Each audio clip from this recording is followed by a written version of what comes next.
Hello, you're on the Reddit Reveals channel. The sirens were still blaring when the locksmith finally got the front door open. Inside, the alarm kept screaming, the kitchen lights flickered, and the dog was hiding under the table, shaking like a leaf. The alarm company kept calling my phone, but I let it ring. I stood in the doorway with a plastic grocery bag and one thought echoing through my head. This is the third time this week. I wasn't being robbed. I wasn't locked out. My wife was trying to erase me from our home. That morning, the security code changed. Again, my keys didn't work. Again, and when I rang the doorbell, our Ring camera had been conveniently removed from maintenance. 2 weeks ago, we were having breakfast in our pajamas, laughing at some dumb video of a goat fainting on Instagram. 1 week ago, she sat across from me and said the words like she was ordering salad. I think I want a divorce. I nodded, said nothing, took a bite of my toast, and looked out the window. That silence. It was her green light. She thought my lack of fight meant I was weak, that I'd roll over and give her the house, the car, the dog, everything. She had no idea I had already begun the game 3 months ago. She had no idea I wanted her to ask for a divorce. She had no idea I had read every message between her and Dr. Marcus on her smartwatch when she left it charging in the bathroom, that I knew they weren't discussing Pilates techniques at 2:12 a.m. And she really had no idea that the neighbor across the street, the one always watering his lawn, was my first call after she kicked me out. So when people started whispering that I was the cheater, that I was the reason our marriage fell apart, I didn't deny it. I smiled. I even leaned in. Because sometimes, letting people believe the wrong story is the fastest way to tell the right one. And Nora? She was about to learn what that felt like. The thing about people like Nora is they never expect consequences. They expect applause. They believe the world will pivot to accommodate their desires, and when it doesn't, they assume someone else must be to blame. So, of course, she didn't just ask for the house. She assumed it was already hers. She scheduled a staging consultation 2 days after serving me papers. Told her friends she'd turn my office into a Pilates room. She even measured the dining room wall for that massive art piece she always said we couldn't afford. And then came the lawyer. Stiff suit. Sharp grin. Called me buddy twice during our first conversation. Said phrases like amicable resolution and clean break, while pushing forward an agreement that basically gave me the socks and a fold-up chair. I glanced over the document while sipping burnt coffee and said nothing. He thought I was overwhelmed. He mistook my silence for surrender. He chuckled. Literally chuckled. Look, Owen, he said, leaning forward like we were at a poker table and he had a royal flush. She's offering you a graceful exit. You should take it. I nodded, then folded the paper in half, set it down, and said the most polite sentence I could manage. You might want to double-check her income declarations before we proceed. He blinked. Excuse me. I stood up, grabbed my coat. Her freelance consulting gig, the one she started last year? There's more to that story. And with that, I walked out. What Nora didn't know, and what her charming lawyer was about to find out, is that her side hustle was more than just design work. Her clients weren't exactly registered businesses. Some of them were men she met at a spa retreat last spring. One of them, according to her private email, which she accessed on our shared iMac, wired her monthly payments titled Creative Direction. Sure, creative. I had screenshots, bank logs, a spreadsheet with dates, locations, amounts. I didn't intend to use any of it until they tried to humiliate me. So I did what any reasonable man would do. I leaked it, anonymously, to the lawyer's assistant. She must have opened that email the next morning, because by noon, I got a very different call. Same man, less smirk. Hey, Owen, I think we may have had a miscommunication. Mind if we revisit a few terms? I said I'd think about it, then hung up and went to lunch. I didn't want revenge. I wanted her to understand that I wasn't weak, that the man she dismissed with a single sentence had teeth and a long memory. But I wasn't done, not even close, because Nora's entire life was a careful performance. One slip in the script, and the whole show would collapse. And I was holding the next scene. The first real crack appeared on a Thursday. I wasn't supposed to be anywhere near her office that day, but I had business at the courthouse downtown, and as I stepped outside, I spotted her across the street, standing stiff in front of her building, arms crossed, lips pressed in that thin little line she did when things weren't going her way. She was talking to someone, a man I didn't recognize. Not Greg, Not Dr. Marcus. Not any of the faces I'd seen in her messages. This guy looked older, maybe late 50s, gray beard, tin blazer, sunglasses. He wasn't yelling, but his posture said enough. This wasn't friendly. I stayed back, blending into the crowd. I didn't need to hear it. Her body language told the story. She was explaining something, hands moving fast, trying to stay calm. He wasn't having it. And then he walked off. Fast. Not a goodbye. Not even a nod. She stood there alone, frozen. Later that day, my phone buzzed. An anonymous tip I'd planted in an industry group finally took hold. A whisper, nothing more. A certain interior consultant is under investigation for improper vendor partnerships. You see, Nora loved climbing. Not mountains. Social ladders. Networking was her drug of choice. So she built her career on the illusion of connections, off-the-record deals, favor trades, quiet dinners that turned into contracts, all dressed in clean invoices and tasteful email threads. But if you tugged on the right thread, the whole quilt unraveled. And I'd been tugging. Slowly. Patiently. The man she argued with that morning? He was a private investor backing her new boutique project. A project she told everyone was fully funded and already signed. Except it wasn't. She'd been bluffing, juggling funds between accounts to appear flush. But the whispers changed everything. The investor pulled out. Quietly. Efficiently. Her little empire lost its foundation overnight. By Friday, I started getting messages from mutual friends. Hey, everything okay with Nora? She seems different lately. I heard something weird at the chamber breakfast. Should we be worried? I didn't answer any of them. Not because I was trying to be mysterious, but because I knew exactly what Nora would do next. She'd try to spin the narrative, and I was ready for it. That weekend, she showed up at the apartment I'd been renting. No text, no call, just rang the bell like nothing had happened. When I opened the door, she had makeup smudged under her eyes, wearing that ridiculous oversized sweater she only pulled out when she needed sympathy. Can we talk? I leaned on the doorframe. About what? She looked up at me and actually had the nerve to say it. I think I made a mistake. I should have felt vindicated. Should have let her in, listened to her half apology, maybe even given her the illusion that forgiveness was possible. But instead, I said the one thing I'd been saving for this exact moment. No worries. I recorded everything. The look in her eyes was instant panic, like I'd ripped the floor out from under her. I didn't explain. I didn't have to. Let her wonder what I meant. The messages? The financial lies? The fake invoices? The quiet meetings? Let her sweat. Then I closed the door. And I swear, for the first time in months, I actually felt good. It's funny how quickly a woman who claimed she didn't feel anything for me anymore could suddenly remember my number when her world started cracking. In the 3 days after she stood on my doorstep and told me she might have made a mistake, she called me 12 times. Texted even more. Most were vague. Can we talk? Please call me. We need to figure this out. One message just said, Owen, don't do this. I didn't reply to a single one. Because by then, it wasn't just about the divorce or the money or the house. It wasn't even about her cheating. It was about something far more personal. It was about the way she looked at me during our final dinner together before she filed the papers. The way she swirled her wine and said, You're not going to do anything, Owen. You're not that guy. You never were. She said it like she was bored, like I was a background character in her story. So I became the plot twist. The article hit on a Thursday morning. Small publication, but just big enough to matter in our city. One of those investigative blogs run by some ex-journalist with nothing to lose and a grudge against corporate elitists. I didn't feed them everything, just enough. A taste of the shady deals. The falsified contracts.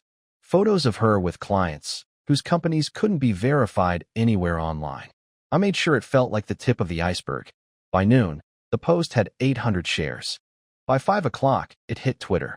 A former employee of hers added fuel in the comments, saying they were told to sign NDAs without reading. A second claimed commissions were never paid out. Someone tagged her boutique's Instagram. And just like that, Nora wasn't a rising star anymore. She was trending for all the wrong reasons. That evening, I got a message from someone I hadn't heard from in years. Her sister, Kara. We never liked each other.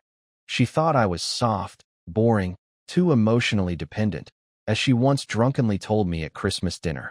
So I was surprised she reached out. The message was simple. I don't know what you did, but she's falling apart. You should talk to her before she does something stupid. I stared at the screen for a full minute. Then I deleted the message. Let her break. Let the carefully curated walls she'd spent years building crumble down brick by fake brick. That night, I sat in my dark apartment, watching a video of her boutique's front door being locked by a man in a suit. A temporary closure due to restructuring, the sign said. Sure, she'd been erased from the place she created, the same place she said she'd rather sleep in than ever share another meal with me. The same business she once said didn't need a man to survive. I didn't smile. I didn't gloat. But for the first time since that terrible morning she asked for the divorce, I felt something like justice. And then, something unexpected happened. A knock at my door. Soft. Timid. It was past midnight. I peeked through the peephole and froze. It wasn't Nora. It was Greg. And he looked terrified. I hadn't seen Greg in person until that night. Sure, I knew his name. I'd seen the messages. The late night, "Where are you?" texts. The selfies from hotel rooms. But to stand there, separated by only a wooden door and the wrong side of 2 a.m., made it all more real than I expected. He looked like he hadn't slept in days. His shirt was wrinkled, tie undone, pupils blown wide like he'd just come from a panic attack or a bottle. Maybe both. When I opened the door and said nothing, he whispered, "Please, I just need to talk." My first instinct was to slam the door.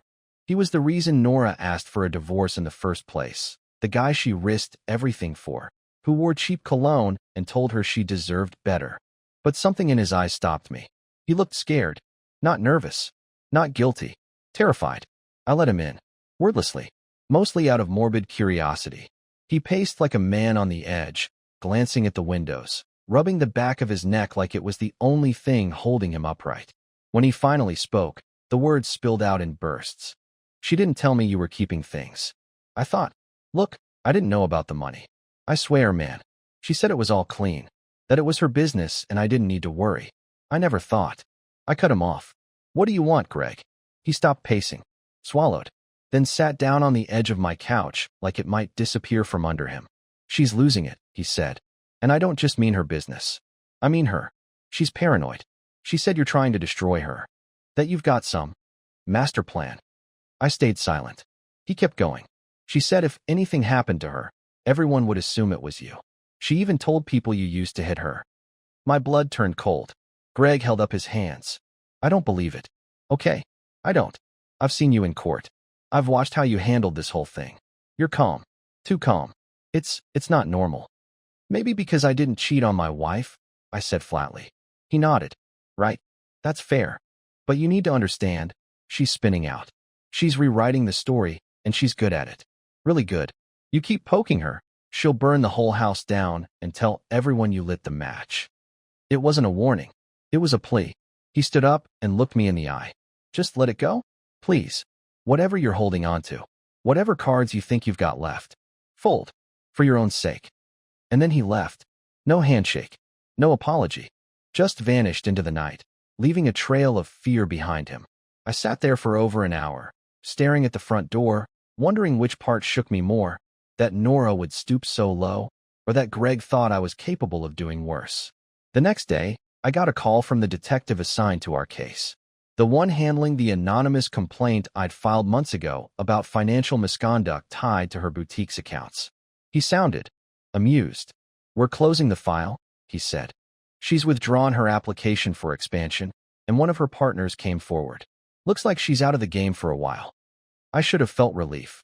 Instead, I felt something else, like I'd just reached the end of the story, only to realize someone else had picked up the pen and kept writing. Because that same evening, I received a package on my doorstep. No label, no return address, just a black envelope inside, and a single line, handwritten on a card. "You don't know everything, Owen." At first, I thought the envelope was a prank. Some dramatic scare tactic Nora cooked up after realizing her kingdom was crumbling faster than she could sweep the ashes. But the moment I touched it, I knew it was different. The card inside was thick, like something from a luxury invitation set. No branding, no watermark, just a handwritten message in black ink. "You don't know everything, Owen." I flipped it over. Nothing on the back. No signature. No date. Just those 6 words and a deep, sinking feeling in my gut. I sat at the kitchen table, That same beat-up IKEA piece Nora once said made us look cheap, and stared at it for a solid 20 minutes. Every possible scenario ran through my head. Was this a threat? A warning? A test? Then I noticed something else in the envelope. Almost missed it. Tucked deep into the corner, a small USB drive. No label. No case. Just metal and silence. I plugged it into an old laptop I hadn't used since grad school. No Wi-Fi. No synced accounts. I wasn't stupid. There was only one file. It was a video. I opened it, and what I saw made my chest go tight and my mouth dry. It was a recording, grainy, handheld, probably filmed on a phone hidden in a jacket pocket. The setting looked like a dim restaurant or lounge. 2 people at a table. One of them was Nora. The other was a man I'd never seen before. Late 40s, long fingers, a watch that probably cost more than my car. The footage had no audio, but the body language was clear. She was leaning in, laughing, touching his arm.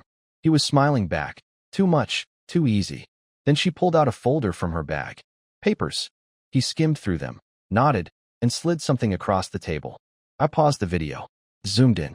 It was a check. Large. Thick. Handwritten. But it wasn't the flirtation or the exchange that chilled me. It was the timestamp. That dinner took place 4 months before she asked for the divorce. And 2 weeks before she'd launched her independent design firm. The one that, supposedly, started from scratch. I hit play again. The man stood up first, shook her hand, then left. Nora stayed behind, looked around, opened her phone, typed something, and then she smiled. Not a soft smile. Not polite. It was surgical, sharp, triumphant. The recording ended. I closed the file and stared at the frozen frame of her face on the screen. This wasn't someone simply having an affair. This wasn't an emotional breakdown. This was strategy. Calculated. Cold. I started to put it together. She didn't fall into an affair. She built a new life behind mine, piece by piece, while using my name and our resources as leverage. That new firm, it wasn't her brave leap of independence. It was funded, planned, and orchestrated through people I never knew existed. And Greg was never the main affair. He was a decoy, a messy, obvious distraction she dangled out front so I'd stop digging. But someone wanted me to keep going. Someone who had access to that dinner. Someone who knew exactly what they were handing me. The question was why? Why now? Why me? I picked up the card again. Reread the words. You don't know everything, Owen. It didn't sound like a threat anymore. It sounded like a dare. So I did what any broken, humiliated, divorce-pending man would do. I found a friend who owed me a favor, an IT guy who used to do freelance security for law firms. And I asked him to trace the metadata on the video. He got back to me the next day. The file originated from a server in San Diego, he said. Encrypted as hell. Whoever sent this. They're not amateurs. I thanked him. Hung up. Then I booked a flight. Nora thought she was playing chess. She had no idea I was already 3 moves ahead, and about to flip the board completely. I landed in San Diego with nothing but a carry-on, the USB drive, and the contact info of a man who, according to my IT guy, went by the name J. Keller. No first name. No address. Just an encrypted email and a burner number that pinged off different towers every few hours. This wasn't the kind of person who showed up in phone books, or courtrooms, or friendly neighborhood barbecues. It took me 2 days to get a reply after I messaged him. I received the package. I'm ready to talk. The response was chillingly brief. Pier 13. Tuesday, 9 p.m. Come alone. I almost didn't go. I'd never dealt with people who operated like this. It felt like something out of a spy thriller, and I was no spy. I was a recently humiliated ex-husband whose biggest act of rebellion until now had been canceling my subscription to the shared Netflix account. But curiosity has a way of burning hotter than fear. The night of the meeting, the air near the pier was heavy with salt and fog. Shadows stretched long across the damp pavement, broken only by the occasional flicker of overhead dock lights. I arrived 10 minutes early and waited by the edge of the concrete platform, watching ships rock gently in their moorings. He showed up at exactly 9 o'clock. Tall, trim, wore a gray cap low over his eyes, jacket zipped to the chin. He walked like someone who'd been trained not to leave footprints, like he didn't trust the ground to remember him. You Owen? He asked without stopping. Yeah. He nodded toward the edge of the dock. Walk with me. We moved past stacked containers, the scent of diesel and rust thick in the air. He didn't speak for the first minute, just kept glancing over his shoulder like we were being watched. Then he said, "I worked with Nora. Years ago, before she became who she is now." "Worked with?" I asked. "In what sense?" "She was a fixer," he said flatly. "A cleaner. Not in the mobster way. Corporate espionage. High-end PR manipulation. Reputation shielding. You know how companies erase scandals before they hit the press? That was Nora. She didn't redesign living rooms. She redesigned narratives." My stomach turned. He kept going. "She had a gift for it. Cold. Calculated. Always 5 steps ahead. But she got sloppy. Started double-dipping. Selling information to competitors while still working clean up for the originals. She burned a few people bad." "And you?" I asked. "I got burned worse." He handed me a folder. Thick. Worn. Inside were surveillance photos, timelines, financial transactions, some of them tied to my name. I flipped through them in silence. One photo stopped me cold. Nora, outside a lawyer's office, shaking hands with a man I recognized from my divorce proceedings. But the date on the image was 6 months before she ever mentioned separating. "She planned your exit like a corporate takedown," Keller said. "Mapped your weaknesses, preemptively contacted legal support, built a case that would frame you as unhinged if you fought back. Standard playbook for her. But something changed. You didn't break. You didn't explode. You just watched." I looked at him. "Why send me the video?" He hesitated. "Because someone needed to. And because I don't like loose ends. Nora always covered her tracks. But you were the one variable she never accounted for. Emotionally soft. Overattached. Predictable. She underestimated me." He nodded. "Exactly." I stared out at the dark water. "So what now? You want me to expose her? Burn her career completely?" "No," he said calmly. "I want you to finish what she started. Take the narrative. Own it. Win it. But not out of revenge. Out of survival." And then, he handed me something else, a smaller envelope. Inside was a birth certificate. Not mine. Not Nora's. A child. A daughter. Her daughter. Born 10 years ago in Sacramento. Listed as adopted by another family at birth. Father, unknown. My heart stopped. She never told me about a pregnancy. Never once mentioned this part of her past. She'd always said she didn't want kids. Too much chaos. Too much noise. Now I was looking at evidence that she had one, and gave it away like a line item on a spreadsheet. "She kept this hidden from everyone," Keller said. "Even me. But someone wanted you to know. Someone who thought maybe you'd see the bigger picture once you did." I could barely breathe. "What am I supposed to do with this?" I asked. "That's up to you," he said. "But Nora's running out of space. She's burning bridges fast. And when people like her are cornered, they get creative. So be ready." He turned to leave, then paused. "Oh, and Owen," he said without looking back. "You're not the only one she lied to. Just the only one who still has time to do something about it." And then he disappeared into the fog, leaving me with a folder full of secrets and a name I'd never heard before. The name of the child Nora tried to erase from existence. The flight back from San Diego was quiet. I didn't sleep. Couldn't. I spent most of the time staring out the window, the envelope pressed between my hands like it might vanish if I looked away. The name on the birth certificate burned into my brain. Lena. A name I'd never heard from the woman I shared a life with for 7 years. A daughter she gave away before we ever met. A life she buried under polished smiles and curated Instagram posts. I didn't know what to feel. Anger? Yes. Sadness? Of course. But more than anything, I felt the weight of it all. The years I spent doubting myself, questioning every emotion, every hesitation, every flicker of intuition I'd forced myself to ignore for the sake of peace. I finally saw the truth. It wasn't just that Nora betrayed me. It's that I betrayed myself by trying to be small enough to fit into the world she built. I got back to my apartment late that night. There were 5 voicemails from her. 2 texts. All ignored. She called again the next morning. I answered. "Owen," she breathed out. "Thank God. I need to explain." "You don't," I said quietly. She hesitated. "I know you got the video. And the file. I know what you think, but it's more complicated than. You had a daughter." Silence. For a full 10 seconds, she said nothing. Then finally, "It wasn't like that. I don't care how it was. You lied. You controlled everything. Even when you walked away from me, you tried to own the story. But you know what, Nora? I'm not angry anymore. I'm done. You don't get to live rent-free in my head. I'm not going to chase you, and I'm not going to ruin you. You've already done that yourself. You think this is all on me? She snapped. You weren't exactly perfect, Owen. You were soft. You never pushed back. You let things happen to you, and then played the victim. I smiled. You're right. What? You're absolutely right. I was soft. I did let things happen, but not anymore. And then I hung up. That was the last time we ever spoke. I didn't publish the documents.